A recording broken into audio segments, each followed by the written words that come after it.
Welcome to the Phoenix Podcast, hosted by Marta Miner, with guests who have walked through fire and emerged stronger than ever. Let their stories light up your way. Good morning, everybody. Welcome back to the show. I'm so excited today. I have a very special guest for you guys. So I know this person as a personal friend, but also I really admire her on a professional level. And I'm a stalker on her Instagram because to me, she is like a real life Barbie doll. And who doesn't want to watch Barbie's life and stalk her and see what she's doing every day?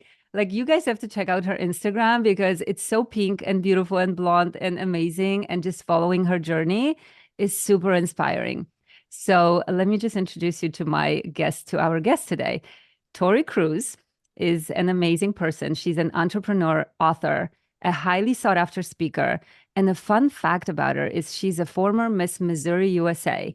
She's also a founder and CEO of a globally recognized virtual styling agency, which no pressure hanging out with her whatsoever. She's only like a stylist to the stars. You have to always be on your best game with fashion.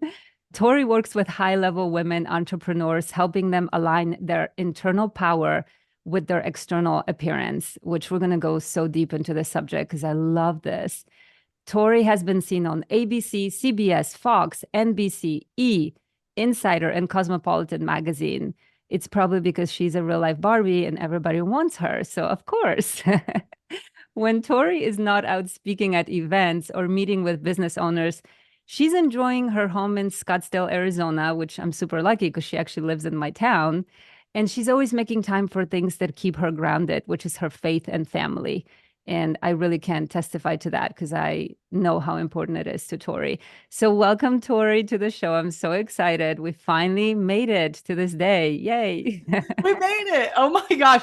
I'm like trying not to just crack up laughing as you're doing that intro because just so many things you said about like real life Barbie, the pressure of hanging out with me with the wardrobe. And I'm like, girl, every single time that we go grab dinner or we go grab a glass of wine, that like you always are dressed to the nines. And I think there's more pressure on me just to show up because I'm the stylist and you're just such a beautiful person. Though, honestly, I'm so grateful that our paths crossed because for everybody listening, Marta and I actually met when we were at an event in Dallas, Texas. And we just like immediately hit it off. One of our girlfriends, mutual friends here, Sam, she introduced us. Marta was sitting right next to her and she's like, you two have to meet. You both live in Arizona. And it was just a really divine God connection. And I'm so grateful that our paths crossed because you have such a beautiful heart and you're helping so many people just overcome through this podcast. And I'm going to speak that into your world right now because you're making such an impact and you have such a pure and genuine heart. And so I'm just grateful to be here. And I'm so excited. Like we've had so many conversations about this, number one, and getting it on both of our calendars because they're both crazy was a struggle, but we made it. And I'm so excited because when we sit at dinner, like our conversations are they're really great. And they just flow. I feel like we always say we should just be recording our conversations at dinner because they're just in depth and they're empowering for other women. Empowering. Yeah. And I love being surrounded by other women like that. So thank you for having me on the show. And I'm excited to get rolling here too. Thank you. You're so sweet because I was going to say all those things about you. And now you stole my thunder because I was like preparing, thinking she doesn't even know the impact she's made on me because we don't really talk about that. But you are one of these rare women that like, it's a true blessing. And it almost didn't happen. We ran into each other in the bathroom out of all the places. And I really had to go. And I'm like, I will meet you in a second, Tori, can we? And then I get back to my seat. She is almost gone. And she's, sorry, I'm leaving. My plane is taking off. I'm like, oh my gosh, note to myself, never go to the bathroom when you really have to. When there is a very important woman you need to meet. But we did exchange information and we followed up. And I just felt like you're so genuine. And it's not that easy to find super genuine women that are here to support you and are really have your back. And that's what I thought about you from day one. But then I started following you on Instagram. I'm like, wow, so she's not only like this really cool, supportive friend, but she is so amazing as an entrepreneur that I want to follow. I want to follow you and be you, really. One day when I grow up, which I'm way older than you, but let's start from the beginning, because when we went to one of our first dinners, you shared with me a story that I think is so empowering and blew my mind of like how you're able to overcome something that is truly your goal and you don't give up no matter what. This story was so amazing that I'm just like, do you know how many people would have given up in the process and you never did? So tell me a little bit about that, because I think that will be a really good story to talk about who you are and how you live your life. Yeah. So I'm assuming you're talking about the Miss Missouri USA story, right? Yes, that's the Yeah. one. So that's probably my biggest overcoming story Yes. of my entire life. Still, I don't know, business is getting up there after 5 years of having my company now. It's about the same. But to your point of just like the journey of pageantry. So I grew up in just little backstories. I grew up a tomboy. I was huge into basketball. I absolutely loved playing basketball. It was my life. And then I went to college and I decided to go to a D1 school at the University of Iowa. And I didn't have a scholarship to go play basketball there. I was sitting in my dorm room one day and I was like, what in the world am I going to do? I'm not just going to go to school. That sounds boring. And so I just started scrolling on Facebook like you do. And there was an ad that popped up that said compete for Miss USA. And I was like, compete for Miss USA? Like, I've never competed in a pageant before in my entire life. I was not a dancer. I was not a cheerleader. You like typically put those two together. Yeah. And I was like, I was an athlete. And so I actually got denied from the dance team. I didn't even make the dance team, but I tried out for the dance. So I was like, I am definitely not a pageant girl in the least bit. And so I ended up, fast forward, I registered, I signed up to compete for Miss Iowa Teen USA. And that time I was 18. I was like the oldest you could possibly be. I ended up getting accepted. I competed for Miss Iowa Teen USA that first year. My competitive nature, I was like, oh, I got this. I'm going to win. I put my mind to it. I got the pretty dress. I had the hair, the makeup. I thought it was like all this. It wasn't. It was a lot more than just the external appearance and also just knowing how to walk in heels. And I ended up taking a year off after I placed top 15 that year. Ended up going to compete at Miss Iowa USA a couple years after that. My first year in the Miss division. Again, semifinalist. And I was like, I don't know if this pageant thing's for me. It's similar to entrepreneurship, right? Like you have a couple years and you're not winning and it's looking a little tough and you're just pushing against the grain and you start to doubt the process. But what made you want to keep going? Like that's the part I don't understand, because most people would be like, okay, I competed once, it didn't happen. I'm done. Like I was gonna see if it's gonna happen. It didn't. Let's go. But you said, no, I'm going to win this part. Like, why? What was, especially when you're saying, like, really, I was a tomboy and this was not your dream since you were a little girl and your mommy was grooming you to be Miss USA, right? That was not your thing. So what made you keep going? That's what always makes me wonder about this story. What is it? I know that God put a massive calling on my life to impact other women. And I didn't always know the capacity when I was younger. I felt it from when I was like in fifth grade, even working with handicapped individuals. They would always be put like, there were two young boys, Kyle and Eric, and they were always put in my classes because I love to give them attention. I love to make them feel special. I love to make them feel normal and seen. And although they weren't all there like mentally, I don't know, but they could feel it. They could sense that somebody was helping them feel seen and loved.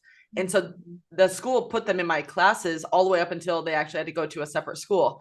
And so I didn't know that though, like as a young kid, my mom would say things to me, wow, sweetie, that's so endearing. That's so incredible that you're helping these individuals. And I had that in me from a very young age that God seriously just put in my heart to help other people feel confident, seen and loved. And so as I grew older, I started to realize like through pageantry, I'll fully admit, I just wanted to win the dang thing. I was like, whoo, that looked really awesome to go compete at Miss USA. That would be like, I'm just a winner by nature. Like I hate losing. And so at first I was like, I have to do something competitive. We have the most competitive family that I think I've ever seen. And I have an older brother. And so he was always pushing me to win. And my dad and my mom would both work with me on my skills so I was just a competitor by nature. And so that's why I started pageantry. And then that's why I did it for probably like the first 2 years. And then I stopped because I started doubting it a little bit. I'm like, I don't know if this is for me. I didn't have a convicting why. And I know we hear this a lot in the personal development field. Like you have to have a why, you have to have a bigger reason. It's very true. And so I didn't have a big enough why, like those first 2 years. That's why I started doubting the process. But then I ended up graduating college, moving to the state of Missouri, to St. Louis for an outside sales position, sold flooring, really glamorous, right? And I was like, I felt this call again on my life. I was like, maybe I should do pageantry. I think I could make a really big impact because I knew flooring sales wasn't my end all be all here. The impact. It was not the same impact.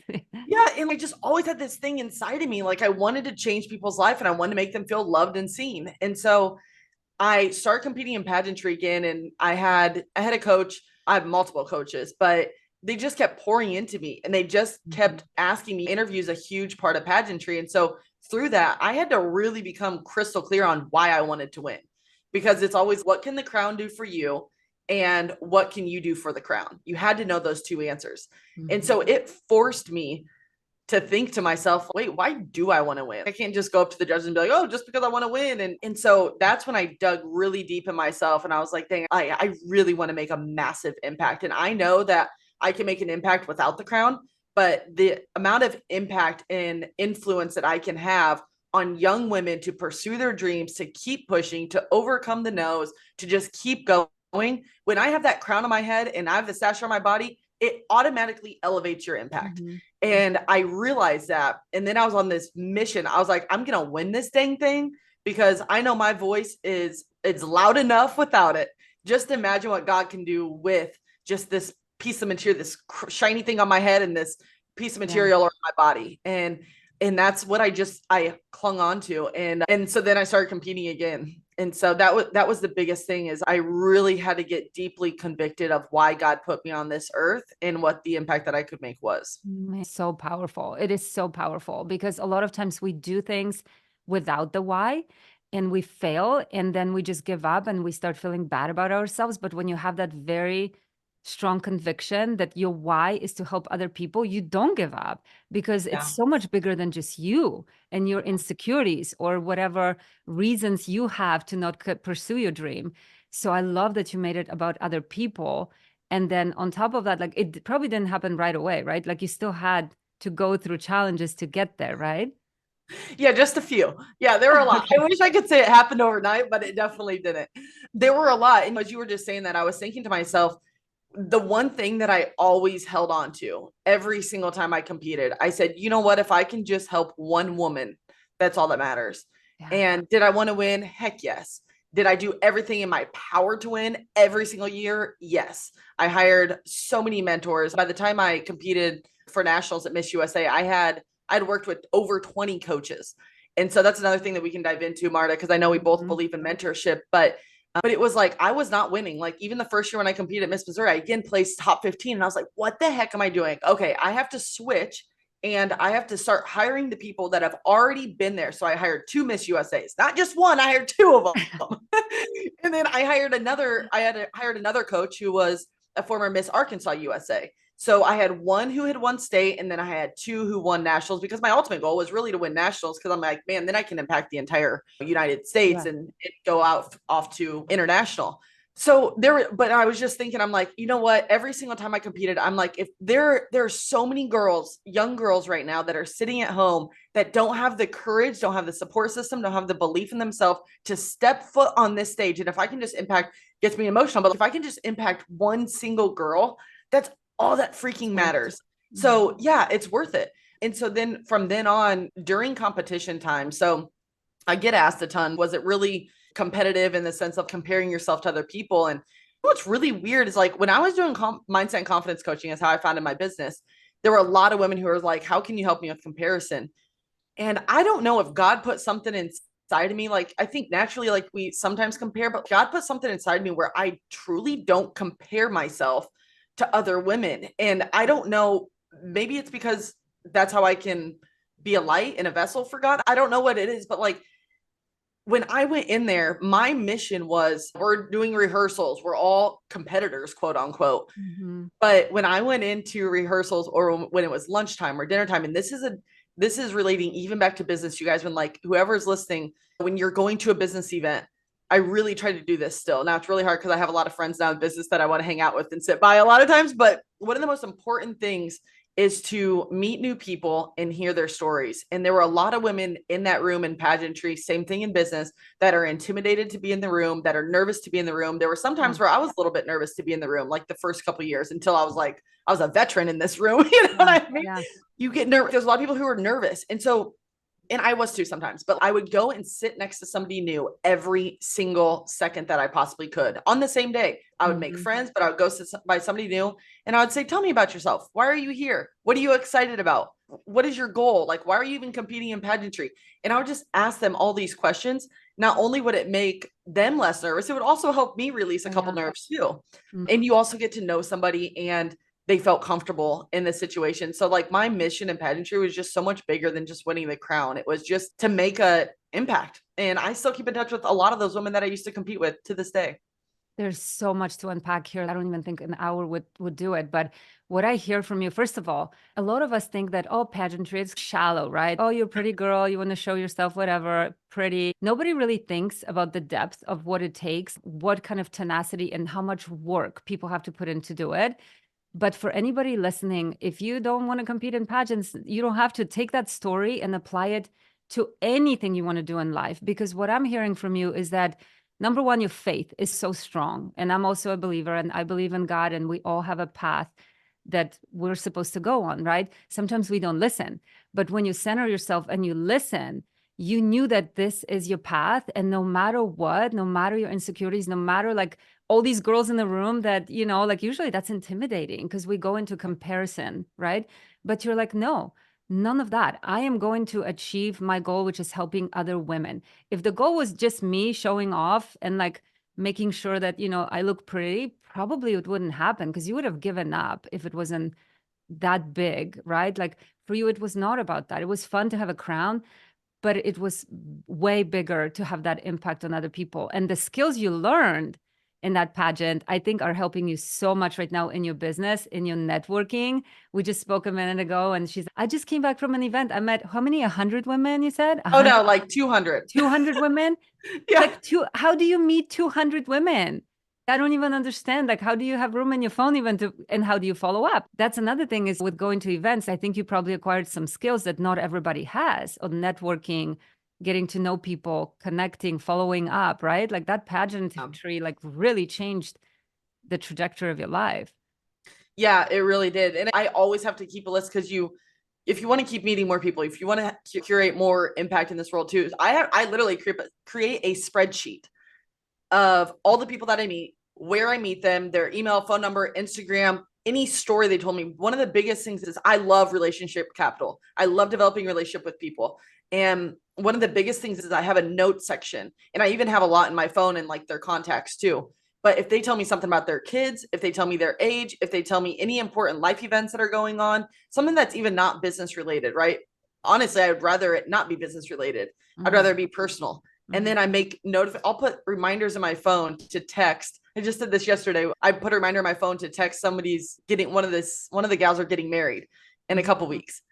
And I put a note in my phone to make sure I text her like a couple days before. And it's just like creating that relationship capital is so important because that's what life's all about. Like, why are we doing business if we're not creating great, meaningful friendships? And pageantry it taught me a lot. It taught me a lot about public speaking in front of others, having the confidence, the poise, being a walking billboard for your brand, being a personal brand, how to develop that, and also now how to be a business owner. But there were a lot of personal, like that was my biggest chunk. So I'm 33 right now. And when I ended up winning Miss Missouri USA in 2018, and I turned 27 at Miss USA. Yay. And so it happened. So I was in the age limit back then was 28. So I was about to age out. I was like, I always joked, I'm like, they're either going to crown me or I'm going to age out of this sucker because I'm not giving up. And I love that. I love that. And so I kept pushing. I kept hiring, mentors that were very far ahead of me that could teach me the skills, that could just, breathe life into me and skills and faith and all the categories. Like it was a lot. It was a lot of preparation while also having a full-time job, but it was skills that you can't take back.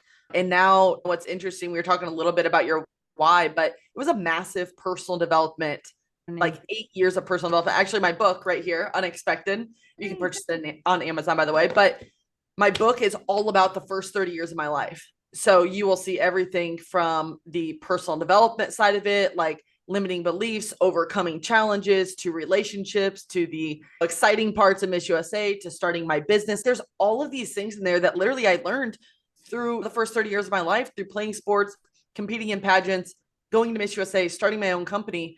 And I don't know, I feel like I have a book number 2 stirring in me here pretty soon, but there's so much that goes into it that I don't, you guide the ship, Marta, but there's a lot. Yeah, it is a lot. It's It's not not, the most value for your people. yeah, 100%. I feel like your life, like we can unpack one few years in one episode because it's a lot, but we won't be able to do all of it. But I also wanted to ask about transitioning from, okay, so you did win the crown and you did make an impact. And then all of a sudden, what's next? Did you know what to do next? How did the next step come to you? How did you become who you are today? Yeah, that's a really good question because one of my biggest fears in pageantry was that I was going to make it to Miss USA. And although I did everything in my power to win Miss USA, it wasn't God's plan for me. And so when I was standing up there on stage and I didn't get called into the top 15, I literally looked at my mom and I go, God has a plan. Yeah. And she was sitting in front row right there. And I was like, I was still sitting on the Miss USA stage. I'm like, whoa, I wonder what God has in store now. Because I was so convicted I was going to win. I believed it. I acted like this is a big thing too, actually. I was Miss USA in my head before I even competed for Miss USA. And that's something that I carry on in business now too, that I always work with my clients too. Like when I'm styling them for events or speaking engagements, or if I'm styling a woman and she's like, I want to speak on more stages. I said, okay, great. What stage do you want to speak on? Hypothetically speaking, let's just say Tony Robbins stage. Okay, great. Act as if you are already a speaker on Tony Robbins stage. Show up as that person every single day, whether it's in person, social media, at events. Be that person before you are that person, because it's all a perception game, right? And so if you are that person before you already have accomplished that goal, you're one step closer, because number one, you're believing it yourself. And that's 99% of the battle. And then God has the rest of it. But yeah, so you said transition, right? So when I didn't win Miss USA, I knew God had a plan. It really was hard, but also it was like my biggest fear during pageantry was I was going to get to Miss USA. And if I didn't win, that I wouldn't have a plan. And a lot of women lose themselves at that point, because I think a lot of times people get to that high point. They have this dream, this goal, they get there and then they fall off. And one of the biggest things was that I made sure that I already had a game plan for after Miss USA, because I wasn't going to make it to the top and then fall all the way down and have to rebuild myself. Sounded like a nightmare. And praise God, I didn't actually. Nightmare. What's really powerful, and I want you to talk about that in depth, is because a lot of times we have a goal in mind and we're striving to that goal so much, we're missing the whole journey. We get to the goal and then you're like, that's it? And now what? And you don't have a goal past that goal. So I personally in my life crumbled when I reached my biggest goal. I lost myself completely because I didn't have that plan for the next step. And I'm like, okay, I achieved everything I want. And now what? Do I disappear? It's not as fulfilling as you think to reach that moment, because we're built for continuous growth and the next step. And the funnest part about it to me now at my age is enjoying the journey to it, because the goal itself, it's fun, but it's only for a few minutes. Yes. And after that, you're like, okay, so talk about that and like how important it is to have the next step planned out. Oh my gosh. Okay. So I just have to point out something, what you just said. You said, enjoy the journey. I love that, because that was exactly what I had to do. And even now in business every day, I'm like, enjoy the journey. Because when there's really phenomenal days, you're on a high. And then literally in entrepreneurship, it could be literally 2 hours later, or it could be that you're laughing because it's so true, right? You could be on this massive high, get the best phone call, the best client, like the best podcast, whatever. And then literally 2 hours later, you're like, crap. And then you start doubting the process. 100%. So it's like, it's finding, it's like, it really is enjoying the journey. There's so much to be said about that. But remind me what your question was about the next goal. Is because I think a lot of us want to reach a goal. We have vision boards, we have all of that. We get there, we get the man, we get the house, we get the car, we get whatever it is that you really wanted, the pageant, crown. And then if you don't have the next step past your goal, you reach it and you're empty. You almost feel, you didn't feel that because you had a next step. I will testify to, when you reach all your goals, you feel completely empty, because all of a sudden you have nothing to strive for. And my personality, at least, is a striver for next step. And I think a lot of us are built this way, especially entrepreneurs, that if you don't have something that keeps you going, you almost go backward or you fall apart. So you had the plan. And tell us of the importance of, like you said, a lot of girls crumbled after the pageant and you had a next step afterwards, right? What was your next goal? Yeah. So the biggest thing is when I placed first runner up for Miss Missouri USA 2017. And when I placed first runner up, I was like, something just clicked in my mind. And what happened was I thought to myself, I don't want to just stay in Missouri. I didn't want to stay in Missouri, but I didn't want to just stay in Missouri because I was competing for Miss Missouri USA. And I definitely did not want to be in my flooring sales job anymore. Although it was a great company, great people, great opportunity right out of college, it just wasn't my calling in life. And so I was like, all right, what do I actually want to do? At that point, I really wanted to become a sports reporter. Mm-hmm. And I had just 50 to 100 people. I swear it was all the time. People were telling me, they're like, oh my God, I could totally see you on the sidelines at a football game like the next Aaron Andrews. And I was like, I can too. Like, I really felt that calling. And so I ended up going to Los Angeles and I quit my sales position. I Airbnb'd, and this was after I placed first runner up, and I knew I wanted to come back to compete one more time. So I thought my train of thought here was, okay, what can I do? My goal was to win Miss Missouri USA more than anything at this point. Mm-hmm. What can I do? Hypothetically speaking, if I didn't win, that I would still feel confident, because you see what I was doing was I was staying in this sales position because I was comfortable, because I wanted to win Miss Missouri USA. But I was thinking, what do I actually want to do? Like, I can still achieve this goal over here, but what do I actually want to do? And if I wasn't settling. And so I tried to just like really think about, and it was sports reporting. So I was like, where's the best sports reporting place? And what can also help me to my goal, but mm-hmm. also have another purpose if this doesn't work out. Mm-hmm. So how can I build two purposes at the same time, just mm-hmm. in case this one doesn't work out? And so I went to Los Angeles. I Airbnb hopped for 8 months. I had zero experience in the sports reporting world. And the only way, my goal was to get to Fox Sports before it's time to go back to Missouri to compete one last time. And I got this piece of advice from a guy that I was connected with through a friend through pageantry.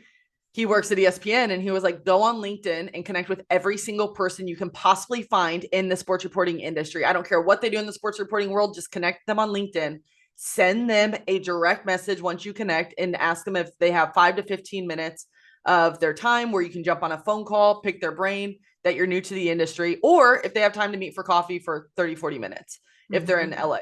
Mm-hmm. So I did, until LinkedIn locked me out every single day. But you know what? I'm picking what is important out of your story is that, do you know how many people would never do that? Never. That's so out of comfort zone that I just really admire that drive in you. And that's something that you're just like, I don't know anybody. I'm just going to get that job. I don't really care. I'm going to blow up LinkedIn until they lock me out. Where do you get that skill from? Like that never giving up and just going for it no matter what? Do you feel like that's also from God? Like he's just giving you all of the skill set and everything just to go for it? Because I think most people don't have that. It's scary. Yeah, it is scary. There's a lot of fear in the unknown, right? I thrive in uncomfortability. Oh. Sometimes being comfortable for me is more uncomfortable, if that makes sense. Yeah, that's great. But something that I really have to go back on is, yes, I do believe God just created me like that, to just like pedal to the metal, give me a good challenge. I'm going to freaking get this. It's the competitive nature in me. But if we really want to go deeper, it's really the people who you're surrounded with and surrounded by. My family from a very young age, my entire life, still to this day, my family is my biggest support system. I have 2 incredible parents, like incredible. And they support me. They believe in me. They push me on the days where I'm doubting myself or doubting my calling. They're the first ones to be like, listen, take a little break, take a little week off, just take some rest, but get back up. And they're beautiful. And I'm so grateful that I have them in my life, because without them, I couldn't do what I do. And also they taught me the perseverance, like from when I was a little, got to take a break. I'm like getting emotional, but I'm so grateful for it. And I know a lot of people don't have that. And I know, you know what, like, you're an amazing mom, Marta. And I tell you that all the time, like, you believe in your little girl, you support her, you push her, you're there for her. A lot of parents, I don't think, understand when you're that type of parent, how important that is. And like how big of an impact you're not only going to make like on her life as a little girl, but like this is literally sculpting her life. And you're an incredible mom. And I do want to honor you for that. Cause I don't know sometimes if you give yourself enough credit for it, It's but hard when you are in it, like you don't see yeah. it. But you know what? Because I didn't have it. And I love your story. And I love your story because I wish I had that support system. But I do want to tell people that even if you don't have that, like you, not everybody is born into a beautiful family like yours. Like it's truly something that I'm so jealous of. But if you don't have that, you can find other people that will support you. You can find friends that will do that for you. You can go, like, for, let's say, if you didn't have your family, for you, church is very important and connection with God. You will find people that will do that for you. You just have to believe in yourself enough to find these people that also believe in you. Because I don't want people to think that if I don't have Tori's family, it's not possible to achieve. It is. I didn't have that at all. I had zero support in my personal life. That's why I feel like I want to give it to my daughter, because nobody really believed in me. I found mentors, I found managers, I found friends, I found somebody who saw something in me. And in moments where they didn't, I'm like, I still feel a calling and I'm going to believe in myself. But I Yeah. love that you had that, because it's so amazing to watch what a truly like a great family looks like. It's just so empowering. Yeah, and I want to add to that too is I really do think that's one of the biggest reasons why I do what I do now, from like pouring into others and wanting to make a big impact. Because I had that, I have seen more people that don't have that in life, just like you were saying. Mhm. And I don't take it for granted. And where it's in the sense that I do want to be that person for other people too. Like I am that person that believes in other people, right? Because I have this deep foundation of belief and support that I am blessed with. But not everybody has that.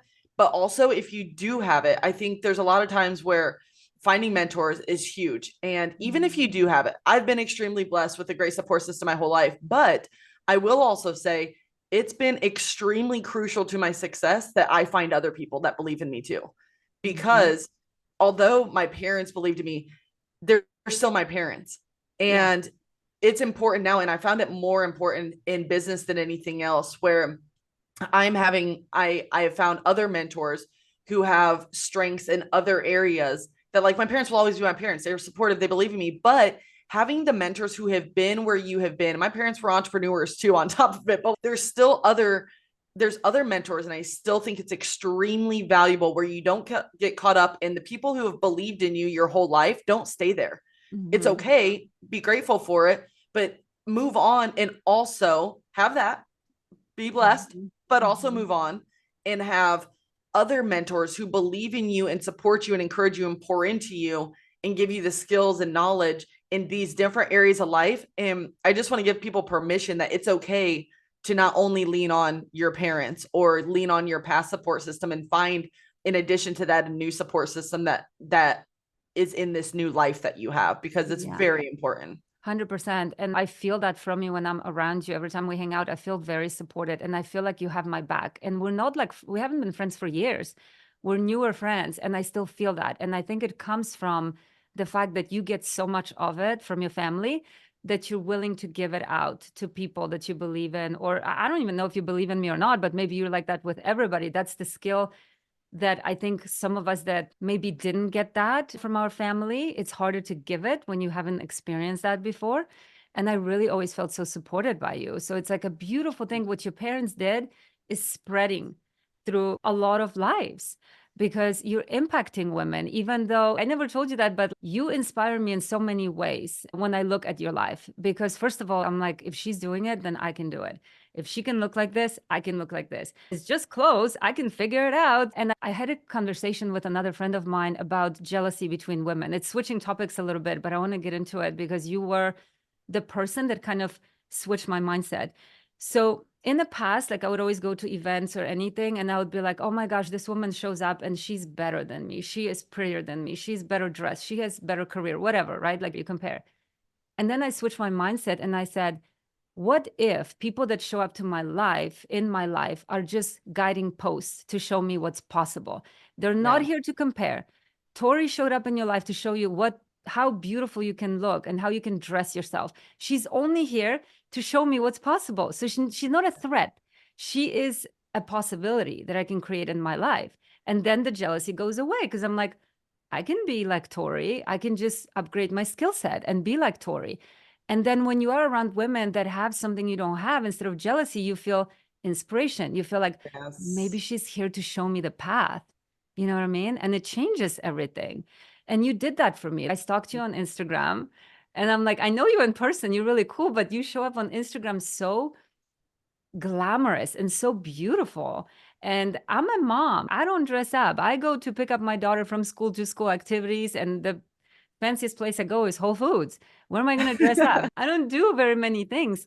But what you inspire in me is every time we hang out or every time I just had a photo shoot and I was very inspired by you. I'm like, what if I turn it up and do what Tori's doing?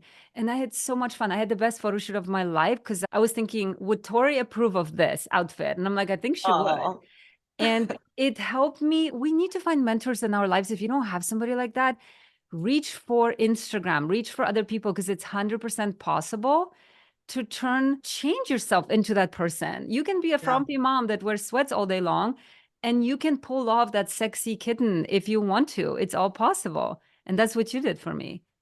You know? Wow. Thanks for sharing that. That's incredible. I had no idea, but thanks for sharing that. And it really is, it's just about giving other women permission to show up as the person they know that they're called to become. Yeah. And that's exactly what it's fashion is a silent communicator. It's so much more than clothes. It's a silent communicator with the dedication to your job, the dedication to the people around you. It's a sign of respect. It's a feeling. It's a transfer of energy between two people. It's a transfer of energy within yourself and confidence. And so it's a silent communicator. And it's also silently giving you permission to show up as that woman that you know that you can show up as, and you feel better. And then you show up better. Your photos look better. Your energy is better with other people. You communicate more effectively. And there's just so many more benefits to clothes than just the external image of it. 100%. And I want to get into that topic a little bit because I'm all about overcoming and showing women the next step in the journey. If they're going through something challenging, sometimes you really get lost. Like you don't see the next step. But what I've noticed is that if you create a next level version of yourself, you don't need to know yet how to get there. Just create that vision board person that you want to be, your personality, your looks, how you want to show up. Maybe you want to be on the stage or whatnot, and then grow into this person. And what you do for women is you help them through fashion, through clothing, step into the next version of themselves.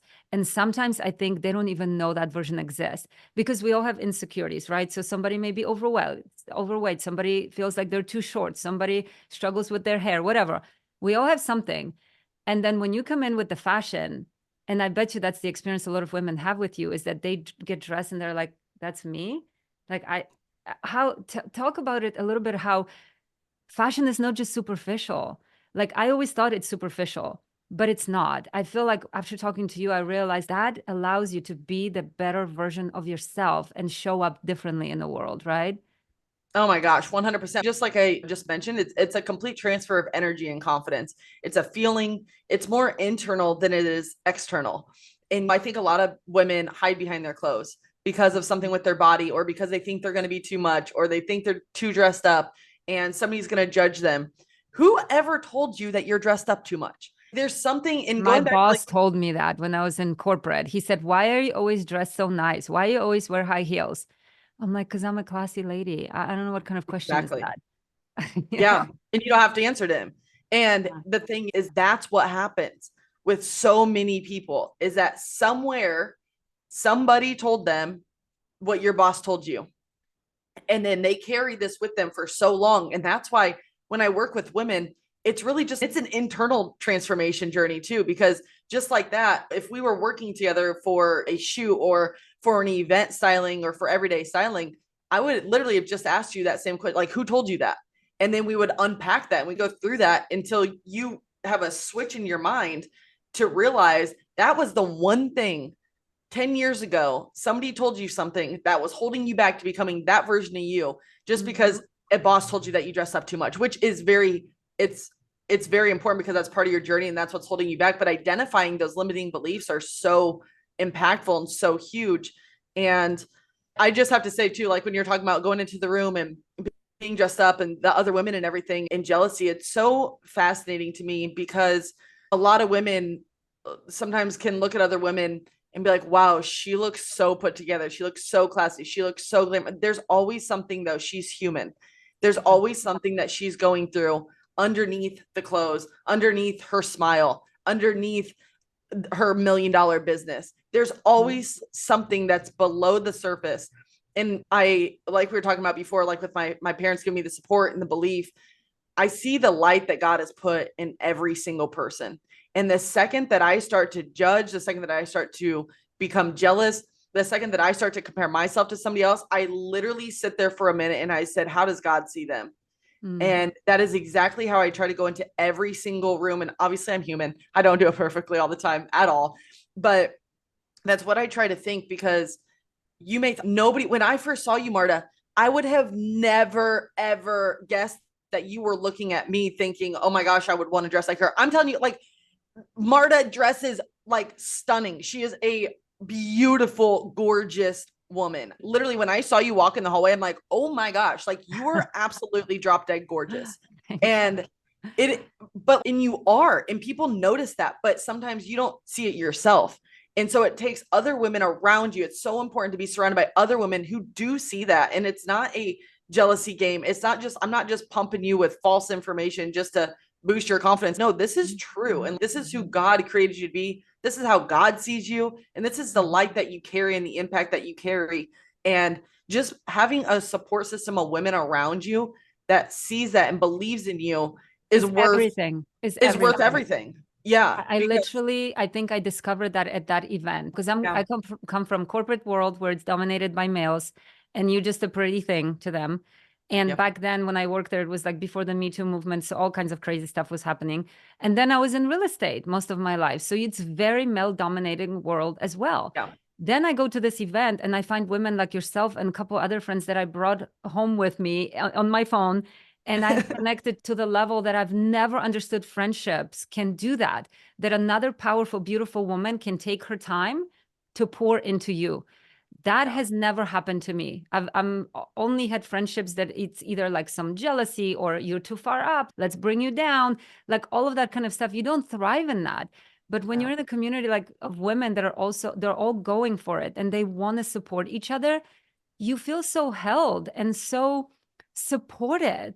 Like it's like I've never experienced that. And these events were just dominated by women. And I would say Jen Gottlieb is amazing at creating the vibe that all these women are attracted to.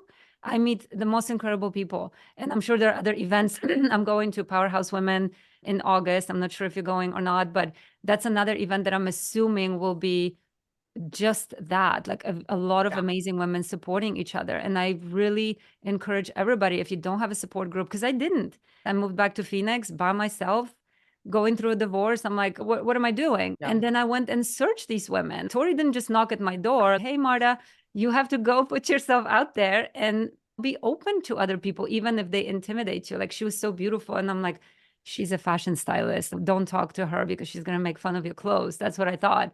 And then, no, you're like, no, you're amazing. And you were drop dead gorgeous. Like you are. And so that's what's so crazy to me is like when other women assume other things about other women before. Yeah.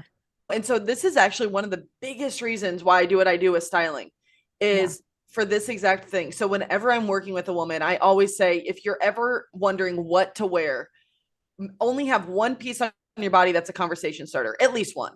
But have something on you that is a conversation starter. It could be your hat. It could be a necklace. It could be a blazer. It could be your pants. It could be your heels. Have something on you that's a conversation starter. Because the reason is that if you have something on your body where, let's say 2 women are walking by you, they're in the middle of a conversation, but you have these incredible metallic pants on, or you have these incredible heels on, where they're like, oh my gosh, excuse me for a second, but I have to tell you, I love your shoes. Like I love your heels. That's what you want, because so many women, there's a lot of women out there who will compliment you if they like something like your clothes or your hair or your jewelry, something like that. It strikes up a conversation. It tears down the barrier. You can have a conversation with this person. Don't just say thank you and keep walking. Introduce yourself. Have a conversation, because we are all so alike. All of us women are so similar, especially at these events where we're very driven individuals, and every single one of us have some insecurity. We're all human, right? And so there's always something underlying, but if we can come together and talk about it vulnerably, that's where the power lies. Yeah. And if you have this wardrobe that attracts people to you instead of you always having to go to them, then it automatically creates less friction, less energy. You're creating a conversation, you're opening up the door, you're opening the gateway for them to learn more about you, your heart, your passion, and your calling, and how you can help each other and have that conversation. What a great tip. Like, I never thought of clothes that way. Before I met you, I just thought clothes are something you wear. And I happen to be classy because I'm European, right? So I wear classy. Sorry, my throat is going crazy today. The allergies of Arizona are fantastic. But I think of it differently. Like, what a great tip for women. Go into a first event and you don't know what to wear. Have some item on you that will spark that conversation, that allows somebody to compliment you, because a lot of times they want to come up to you, they don't know what to say. But if you have that big earring, like something happening, they can openly just say, okay, I want to talk to her, she's intimidating, but let me go compliment her earrings or her purse or whatever, her outfit. And that, I've never thought of fashion this way, and that's why I love what you do. And I do want to give you an opportunity to tell people how you work with clients and what type of clients would ideally come to you. What is your ideal client? Do you only work with celebrities, everybody that's speaking on stages, or do you take average person like myself and transform them? I would never put the word average next to Marta Minor, but no. So as far as how I work with women, so I don't know exactly when this episode is going to be launched, but myself and my team are in the process right now of creating this really incredible membership program. And so I am very excited about that. So we have a membership program coming up that is going to definitely be more suitable for any faith-driven woman who is interested in fashion and styling. So it's going to be this incredible membership program. I would talk more about it, but we're not fully announcing all the details quite yet. But if it is launched by the time this episode comes out, we'll put everything in the show notes. But otherwise, how I work with individuals is I work with a lot of my styling packages are extremely personalized. They're very customized. So I do work with high-end women, entrepreneurial women. You don't necessarily have to be speaking on stage. A lot of my clients do speak on stage. However, I do work with a lot of women who are also attending events. So like you were saying, you're going to Powerhouse Women, fabulous event with Lindsay. Women who are attending that event, absolutely. Like I style women for events like that all the time. Any sort of event or seminar. I do some everyday styling, but mostly everything starts out as event styling, because that's where when we're at home, most of the time we're doing podcasts, right? Or we're just behind the computer. A lot of women are in athleisure wear. A lot of women are chasing their kids around too, taking them to sporting events, taking them to school, going to summer camps. And so most of the time I'm working with the woman who is going to events, because that's where they're marketing their business. That's where you're networking the most. That's where you're wanting to make the biggest splash and feel the most confident, because it can be an intimidating atmosphere sometimes. So you want to look the part, you want to feel the part, you want to feel good. And so that's where we really hone in and specialize, is that event styling. And we create completely customized wardrobe looks for you. So they are personalized towards who you are, your brand, your business. And one of the things that I love to do also with events is a lot of people don't think of matching their wardrobe with the event aesthetic. Because the thing is that if you're going to somebody else's event, if you're not the one hosting the event, if you're going to somebody else's event, you're going to be taking a lot of photos, a lot of videos, and it's all their branding. It's not your branding unless you're hosting the event, but it's all their branding. So you don't want to wear this outfit that completely clashes with all of their branding and the aesthetic of the event, because they have a videographer running around the event the entire time. 99.9% of the time. They have a photographer around the event. Your goal is to be on as much of their marketing material as possible. And they are going to put you on more of their marketing material if you make their event look good, because it brings more people in. It's just natural marketing, right? So one of my biggest goals is to correlate the two for the event, of bringing in your personality, your style goals, what makes you feel confident, what aligns with you internally, what you want to attract. We always make sure the clothes are attracting. I always ask my clients, I said, what do you want to attract from this event? Do you want to attract more clients? Do you want to attract a friendship, a partnership? What is that thing that you're wanting to attract from the event? And let's create a style that will be aligned with who you are, what you want to attract, your brand and business, make sure it's aligned with your brand because you're putting these photos and videos right on your page as well and all your marketing material. But then let's take it one step further and let's make sure this aligns with the aesthetic and the branding of the event host. So it all comes together and then you walk into the event and people are like, wow. And then you strike up a ton of conversations. You pass out your business cards. You talk about what you do for a living. You talk about whatever you want to attract into your world, and your wardrobe is that conversation starter. And as a good example, if you guys go to Tori's page, you just went to Lori's event, I think, right? Yes, LA? the dinner series. Yes. And Yep. that was a great example of that. I was like, how did she know to dress like this and match everybody? I'm just like, this is crazy.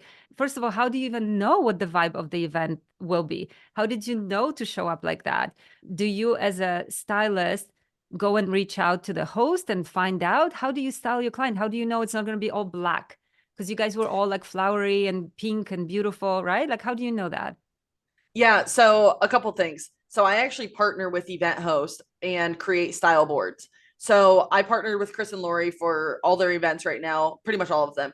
And I create style boards for those events. So I talk to Chris and Lori and say, hey, what is the vibe of this event? What is the aesthetic? What are you going for here? I create a style board that says, here's a daytime look, here's a nighttime look.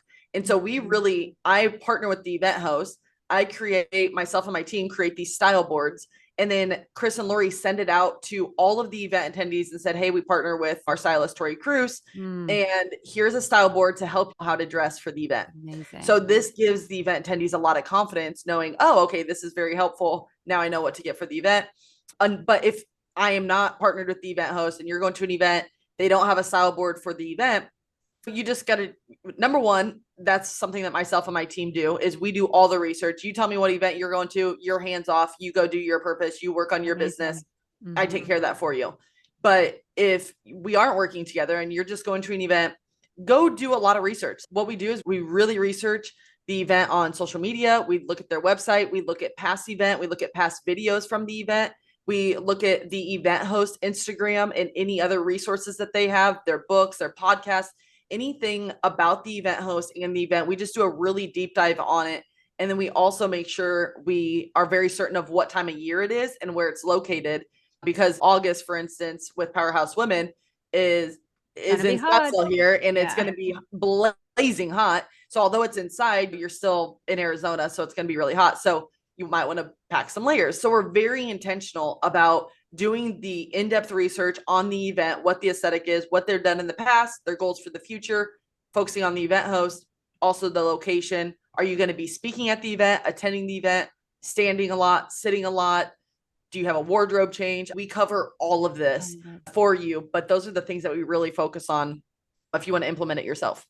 I love that. And so if people want to work with you, what's the best way to contact you? Is there a form they need to fill out? Do you accept only certain percentage of people? Is there a waiting list? Like, how does that work? Yeah. So the best way is to go to my Instagram. It's official Tori Kruse, and just go there. We have a link in the bio where you can check out all the resources, but there is a link there to book a style discovery session. And we'd love to hear from you. It's a 30-minute session where we just do a deep dive on your style and your interest, your events you have coming up, and really what your styling needs are. And so we would love to hear from you. That'd be the best way. My website's on there, my book, everything is well on that link.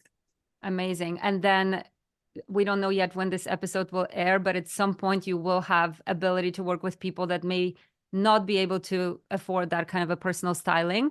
There is going to be a package that they can also benefit from working with you. It's not necessarily probably one-on-one, right? It will be something that you're curating to allowing them to use their own fashion in their home. Like, how do you work with a stylist when you don't work with them one-on-one? How does that work? Or can you not talk about it yet? No, I can't. It's more of it's a membership program. There's going to be a few different tiers though. The highest package, we are going to be able to work one-on-one, have a couple virtual styling sessions in it.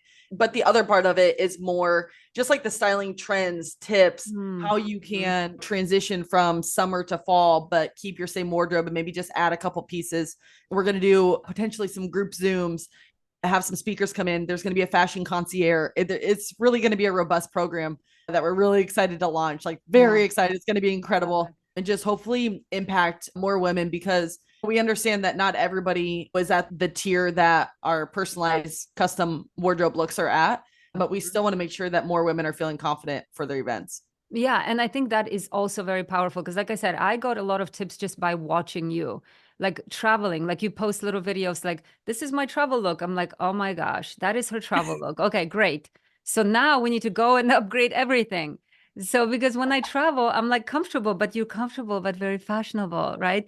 Yeah. So it's even by looking at that, you really get a lot of inspiration and ideas. So I think that program will be very beneficial, even if somebody can't afford like a high ticket program. I think you will learn a lot from just go on her Instagram, just follow and get inspired, because literally, like I'm telling you, wait till you see my photo shoot, because I was inspired by your photo shoot and I'm like, I want to have that vibe. I want to have that feeling. Yeah. I'm not going to look like Tori. I'm not going to ever be blonde. It's not going to be Tori, but it will be the better version of Marta looking Tori a little bit. So just get inspired by looking at Tori's Instagram, because it truly is an upgraded version of what every woman really would love to be. Oh, wow. Thank you. And that just, you just blessed me majorly too, but just sharing that with me, that was your inspiration. Nobody should look like the other person. You, like you just said, you're the upgraded version of you. And that's literally our only goal, is just to upgrade the version of you and to shine a light on how God sees you, what your goals are, what your calling is, and just really magnify and amplify that calling that God has put on your heart and have your image reflect that as well. So you just blessed me with that. And man, I'm so grateful to have this conversation with you and just be on the show. I just know you're making such a massive impact, and I can't wait just to see what God does with your podcast and everything else that you're doing too. I just feel really blessed to know you. Thank you. I feel the same. You're such an amazing inspiration, and I'm so grateful to have you. And especially in Arizona, I'm so lucky. But you're so busy, it's hard to really catch up. So we should do more podcasts so we can catch up more. But I appreciate you coming on. I know how busy you are. I think this was just such a blessing. And I feel inspired by you. I think a lot of people will be inspired by you. Thank you for sharing your story. Your story is so powerful, of never giving up. I just really love that. And you're so young, like you still have your whole life ahead of you. Man, I'm so glad I met you early on, because it will be hard to get to Tori in a few years. Like I can already see you, like your business is blowing up, you're everywhere. And I'm so proud of you and so inspired at the same time.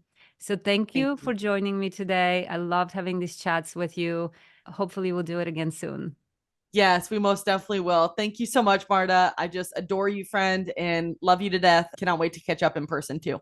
Thank you so much. Thank you, everybody, for tuning in. And we'll see you next time really soon. Thank you for listening to the Phoenix Podcast. We appreciate your support. We would not be here without you. If you enjoyed today's episode, please consider sharing it with your friends or family members who might benefit from it as well. And please don't forget to leave us a review. We appreciate you, and we'll see you next time.